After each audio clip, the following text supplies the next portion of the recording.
அமெரிக்காவின் Miami date கல்லூரியில் பொறியியல் வகுப்பு பேராசிரியராக சேர்ந்த நாதன் தாமஸ் 18 வயதில் உலகின் மிக இளம் வயது பேராசிரியராகி சாதனை படைத்துள்ளார். 306 ஆண்டுகளாக முறியடிக்கப்படாமல் இருந்த சாதனையை தகர்த்தெறிந்த நாதன் தாமஸ் 18 வயது 346 நாட்களில் உலகின் மிக இளம் வயது பேராசிரியராகி கின்னஸ் உலக சாதனை புத்தகத்தில் இடம் பிடித்துள்ளார். முன்னதாக 1717ஆம் ஆண்டில் 19 வயதில் பேராசிரியரான ஸ்காட்லாந்து கணிதவியலாளர் காலின் மெக்லாரின் படைத்திருந்த சாதனையை நாதன் இப்போது முறியடித்துள்ளார்.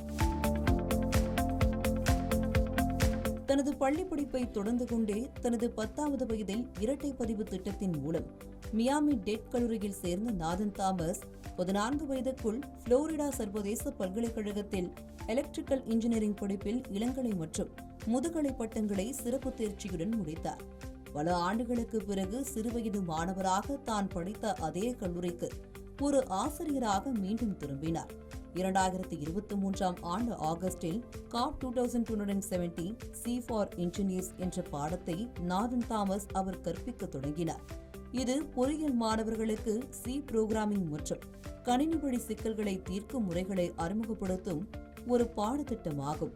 கற்பித்தல் பணியுடன் சேர்த்து மியாமி பல்கலைக்கழக சட்டப்பள்ளியில் ஜூரிஸ் டாக்டர் என்ற பட்டப்படிப்பையும் மேற்கொண்டு வரும் நாதன் அப்படிப்பில் 2028இல் பட்டம் பெறுவார் என எதிர்பார்க்கப்படுகிறது.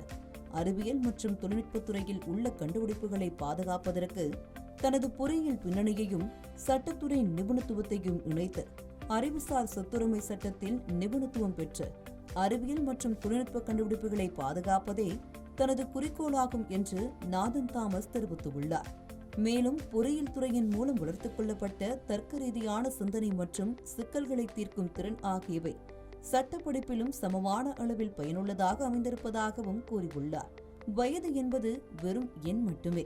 கற்றுக்கொள்வதற்கான ஆர்வமும் அர்ப்பணிப்புமே ஒருவரை உயர்த்தும் என்பதற்கு நாதன் தாமஸின் இந்த கின்னஸ் சாதனை ஒரு மிகச்சிறந்த சான்றாகும். தமிழ் ஜனம் சேனலை சப்ஸ்கிரைப் பண்ணாம பார்த்துட்டு இருந்தீங்கன்னா மறக்காம சப்ஸ்கிரைப் பண்ணிடுங்க.